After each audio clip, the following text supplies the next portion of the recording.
বারবার হিরো আলম মার খাচ্ছে এই কারণে হিরো আলম যে অন্যের প্রতিবাদ করে।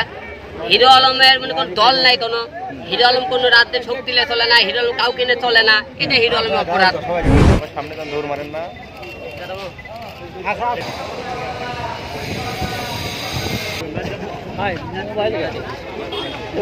কালকে ধরলো কালকে এটা সাধারণত নাটক হয়ে থাকে, তাহলে বিএনপির নাম ধরে তারা মারলো, যেটা বিএনপির লোকও খুঁজে বার করা উচিত, আমারও খুঁজে বার করা উচিত। তারা বিএনপির সম্মান হানি করে কেন কেউ হাত তুললো, এটা তাদেরও কিন্তু বার করতে হবে। খেলে আমার একা কেন বার করে দায়িত্ব দেবেন? তাদের সম্মান, দলের সম্মান নষ্ট করতে হবে না।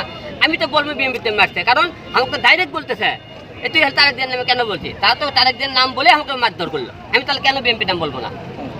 ঠিক আছে। আর ঘটনা হলে কি, আপনার যেটা আপনি মজিব করে কথা, আপনি নির্বাচন টাইমে দেখেননি আমি প্রতিটা পাঞ্জাবের বেটা করে কোটি করে বেড়াচ্ছি, দেখেননি আপনারা? তাহলে আপনি কেন মজিব করে কথা বলছেন? আমার নির্বাচন টাইমে আমি তখন নির্বাচন করছি, প্রতিটা তো আমার করছিল আপনার, তাহলে আপনারা কেন? আর আমি আগেও বলতে এখনো বলতেছি, আমরা সেই টাইমে আমি জীবনে বঙ্গবন্ধুর মাজার দেখতেছিলাম না। আমি দাদু হলে যে রমের মাজারে গেছিলাম ওর মাজার দেখিনি। অনেকে বলছিল আমি গোপাল যা, কোনোদিন হয়তো বাইরে গেলে আমি বলতে পারবো না ডাল দেখছে, সে দেশের ভালো করছে না খাতে দেখার বিষয়, সে নাম করা লোক ছিল, সেই হিসেবে তার মাজারে গিয়েছিলাম। কিন্তু আমি যদি কোনো কৃষক লীগে, কোনো যুবলীগে কোনো যোগ দিয়ে থাকে দলে, তাহলে আমি তাহলে কয়েকদিকে নির্বাচন করলাম, তাহলে ডাব মাটা করে গেলে কংগ্রেসটা কেন নির্বাচন করলাম? তাহলে আমি ওই দল থেকে করতে পারতাম, ঠিক না? তাহলে আমি কোন দল? আমরা যে কোনো দলে যখন দল ক্ষমতা ছিল, অনেক বিএনপির লোক কিন্তু আওয়ামী লীগ হয়ে গেছিল। এখন আওয়ামী লীগের অনেক লোক কিন্তু বিএনপি হয়ে গেছে ভাই, বিএনপি হয়ে গেছে। আপনারা সেটা তাদেরকে একবারে করলেন না। হিরো আলম কি করলো সেটা বলে, হিরো আলম তো আজকে অন্যায় অত্যাচারে এই স্বৈরাচারের বিরুদ্ধে করতেছে।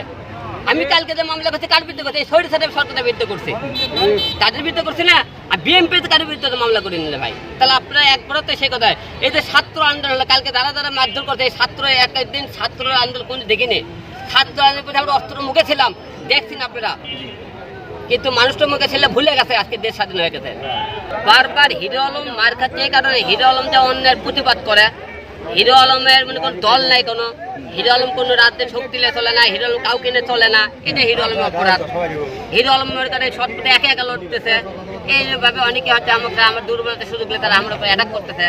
কিন্তু আমি অল টাইম অন্যের প্রতিবাদ করে গেছে, ভবিষ্যতে করে দেবো, তাতে আমাদের মৃত্যুবরণ করা লাগে আমি করবো, কিন্তু অন্যের সাথে মাথা বড় করবো না। যারা মারছে, যারা কালকে গতকাল মারধর করছে, তাদেরকে আমরা অবশ্যই আইনের আওতায় নিয়ে আসবো, তাদের মামলা করবো এবং এর সুষ্ঠু তদন্ত করবো যে কারা এরা কার উস্কানিতে আমার উপর মারধর করলো, এটা আপনি ক্লিয়ার করে বের করলে তারা বিএনপি না আওয়ামী লীগ, এটা আমরা ক্লিয়ার করে দেবো।